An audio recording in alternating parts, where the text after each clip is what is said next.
Saya pendiam, tak tahu apa, just join je program.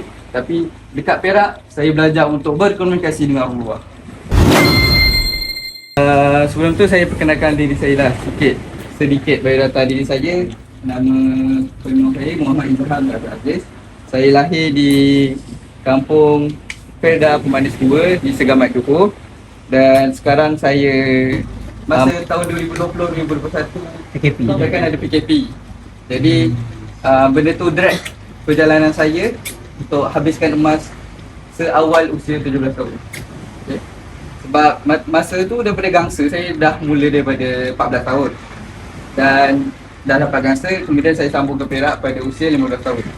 Tapi disebabkan tak pada tahun 2020 saya usia 15 tahun, saya start dekat situ sebab tak boleh buat apa-apa aktiviti kan masa PKP. COVID-19. Jadi saya terpaksa lah tangguh. Di mana saya tangguh selama untuk persiapan ke emas itu selama 3 tahun, 6 bulan dan 2 bulan. Murid-murid tahun 6 yang akan mengambil UPSR pada tahun tersebut. Jadi kat situ sebagai seorang yang muda 14 tahun dan mengambil satu aktiviti yang pada saya sangat membantu diri saya lah untuk perkembangan diri saya sendiri. Okay. Untuk rekreasi fizikal masa gangster ialah saya buat bola sepak. Macam Encik Nizam cakap, saya memang demam lah kalau sehari tak main bola. Jadi macam benda-benda perkara tu instead of saya buat benda tu kosong-kosong, saya apa orang kata buat SBM ni untuk penghargaan diri sendiri. Macam ambil tayar, kita buat pasu dan budak-budak lagi tadi tu. Jadi macam benda-benda yang high level kita tak boleh, jadi kita start daripada basic dulu. Okay. Okay, untuk Perak, khidmat masyarakat saya masih sama, voluntary. Masa Perak ni lah saya rasa saya banyak memberi bantuan kepada orang, join program yang macam bagi bantuan makanan, pergi rumah ke rumah, bersapa, bertegur dengan orang-orang luar. Jadi dekat sini apa yang saya boleh dapat, saya banyak berkomunikasi dengan orang luar dan memberi keyakinan sendiri kepada diri saya. Itulah kerana saya belajar daripada gangster, saya pendiam, tak tahu apa, just join je program. Tapi dekat Perak, saya belajar untuk berkomunikasi dengan orang luar. Sebab kami guna ada satu kawasan yang menggunakan tanah orang. Jadi kami fikir dan apa orang kata macam buat surat rasmi lah kepada pemilik tanah tersebut untuk benarkan kami pinjam kawasan tersebut lah, supaya dia ni lah. Jadi benda tu memerlukan surat pengesahan, tentatif untuk program summer camp tersebut pun daripada saya dan Razak. Jadi cadangan-cadangan itu semua kami yang buat.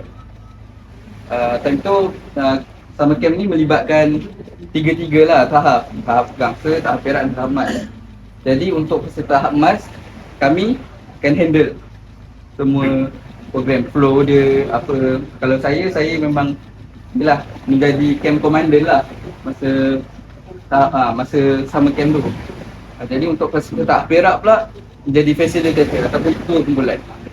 Ketua kumpulan untuk setiap kumpulan lah. Manakala gangster ni just duduk dalam ni, enjoy the activity. Okay. Untuk projek penempatan saya buat yang bernama Program Kesedaran Awam dan Kajian Saintifik Pemeliharaan Penyu dan Ekosistem Marin. Okay. Kat sini saya buat di Pantai Rantau Abang dan juga situlah bersama-sama dengan Jabatan Perikanan sana lah. Okay. Dekat situ saya banyaklah benda, sebab saya jujur masa saya first time pergi situ dan first time saya nampak penyu depan mata. Jadi benda tu macam benda perkara baru lah. Saya belajar telur tu menetas, macam ni kita nak tentukan jantina penyu telur tersebut. Okay. Lepas tu macam mana pertukaran penyu, apa orang kata macam dia nak menetas macam mana cara dia, adakah dalam malam, apa semua tu lah. Okey ke? Okey. Sabar. Sekejap je. Okey. Tapi dalam pelancaran program apa yang orang kata projek penempatan ni, banyak perkara yang kita boleh consider. Yang pertama, surat kebenaran dari Kementerian Belia Sukan sendiri. Okay. Yang kedua, surat untuk pelepasan berkolaborasi bersama dengan Jabatan Perdiganan. Jadi dua surat ni kami buat, kami hantar. Setelah dapat kelulusan baru kami boleh pergi.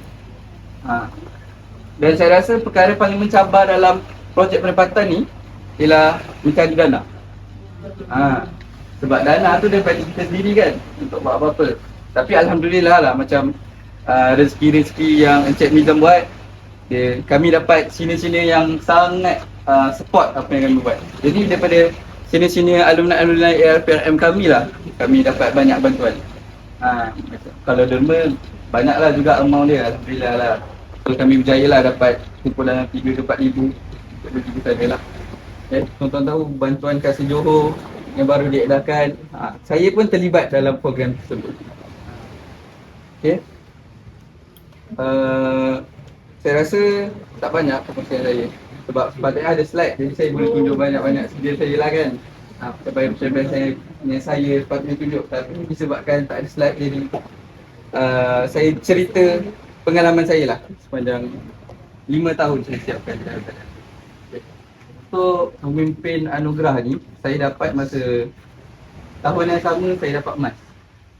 Maksudnya macam time tu, selepas daripada siap hantar laporan ke KBS, Encik Mizam terus bawa saya ke kursus sebegini untuk jawab biasa macam tuan-tuan dan perempuan juga. Saya pun kena ambil juga. Dan alhamdulillah lulus untuk sekali percubaan. Sebab lain dia tak. Markah berapa dah markah? Markah saya 95.